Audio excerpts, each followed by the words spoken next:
Halo teman-teman semua, perkenalkan nama saya Edelweiss Toding Bunga dari Fakultas Psikologi, jurusan Psikologi Universitas Bussol Makassar. Nah, jadi tujuan saya membuat video ini adalah untuk menjelaskan tentang ruang lingkup filsafat.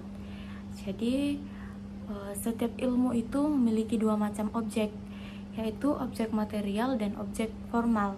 Jadi, objek material ini adalah sesuatu yang dijadikan sasaran penyelidikan, seperti tubuh manusia adalah objek material ilmu kedokteran, sedangkan objek formalnya adalah metode untuk memahami objek material tersebut, seperti pendekatan induktif dan deduktif. Objek material filsafat adalah segala yang ada.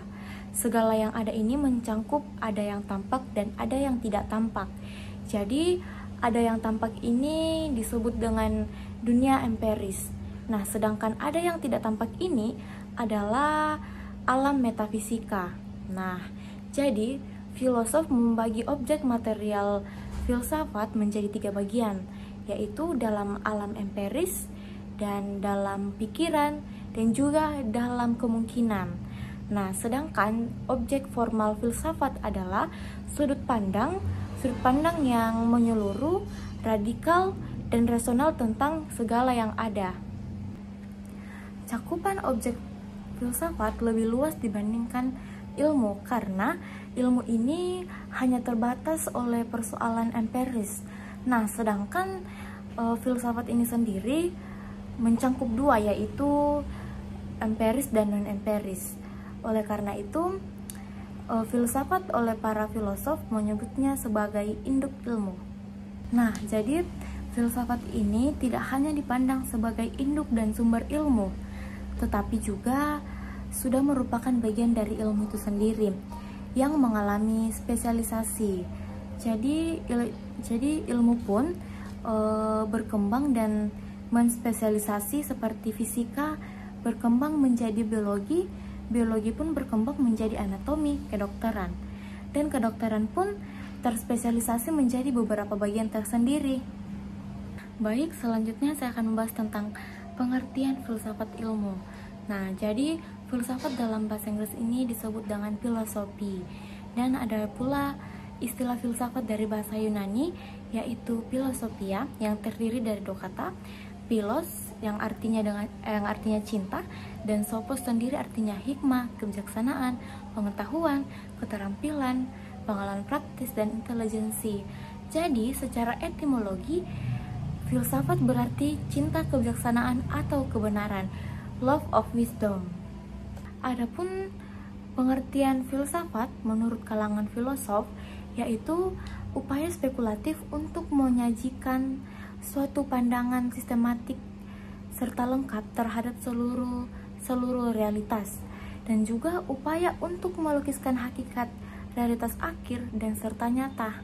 Adapun filosof, yaitu Plato, mengatakan bahwa objek kajian filsafat adalah penemuan kenyataan atau kebenaran absolut, yang artinya keduanya sama dalam pandangannya lewat dialektika.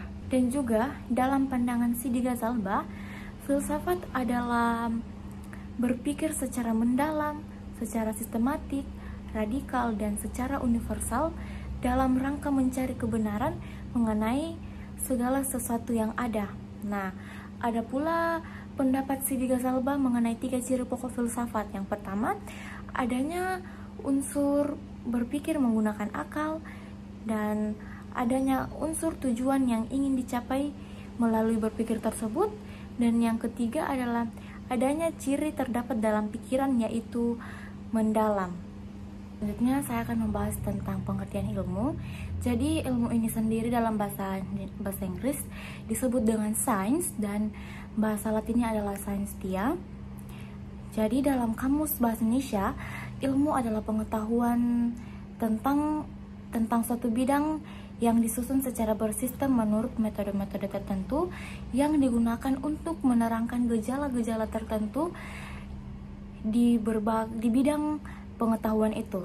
Adapun ciri utama ilmu menurut terminologi ini. Jadi, yang pertama itu adalah ilmu adalah sebagian pengetahuan bersifat koheren, bersifat empiris, bersifat sistematis, dan juga dapat diukur dan dapat dibuktikan. Dan juga ilmu tidak pernah mengartikan kepingan pengetahuan satu keputusan sendiri, dan juga ilmu tidak memerlukan kepastian lengkap berkenaan dengan masing-masing pendaran perorangan. Selanjutnya adalah persamaan dan perbedaan filsafat dan ilmu. Jadi persamaannya adalah yang pertama, keduanya memberikan pengertian hubungan atau koheren yang sedang kita alami, dan yang kedua adalah keduanya sama-sama mencari rumusan sebaik-baiknya sampai ke akar-akarnya. Yang ketiga itu adalah keduanya hendak memberikan sintesis, yaitu pandangan yang bergandengan, dan yang keempat itu adalah keduanya mempunyai metode dan sistem. Jadi yang kelima itu adalah keduanya memberikan penjelasan tentang kenyataan yang timbul dari hasrat manusia atau objektivitas. Nah, adapun perbedaan antara filsafat dan ilmu. Jadi yang pertama adalah objek material filsafat itu bersifat universal atau umum, yaitu segala yang ada, sedangkan objek material ilmu itu bersifat khusus dan empiris. Yang kedua itu objek formal filsafat itu bersifat non-fragmentaris karena mencari pengertian secara luas, secara mendalam, dan secara mendasar. Sedangkan objek formal ilmu itu bersifat fragmentaris, bersifat spesifik, dan bersifat intensif.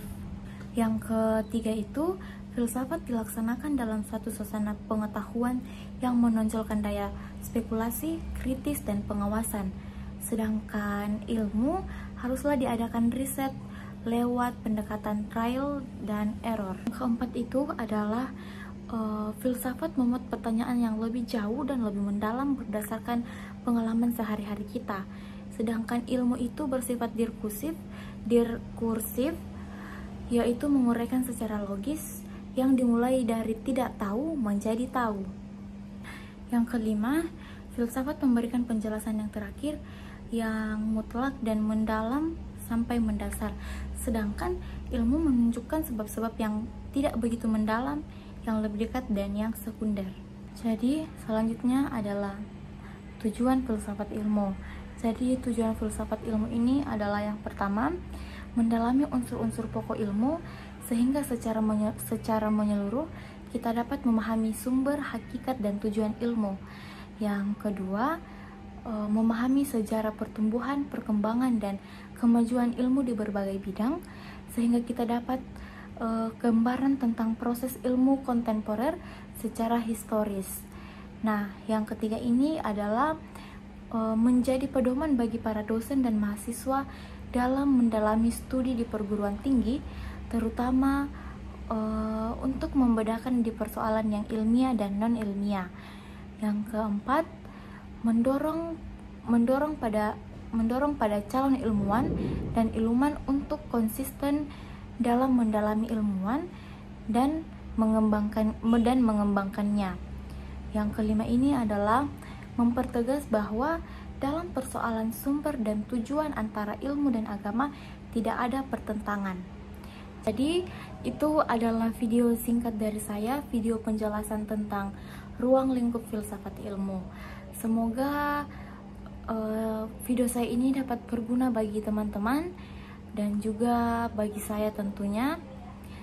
Semoga apa yang saya sampaikan pada video tersebut teman-teman dapat mengerti dan dapat memahami tentang ruang lingkup filsafat ilmu. Dan juga mohon maaf bila ada kesalahan kata yang saya ucapkan, mohon dimaafkan, dan terima kasih juga telah meluangkan waktunya untuk menyaksikan video saya. Dan mungkin inilah akhir dari saya. Sampai berjumpa di video selanjutnya. Terima kasih.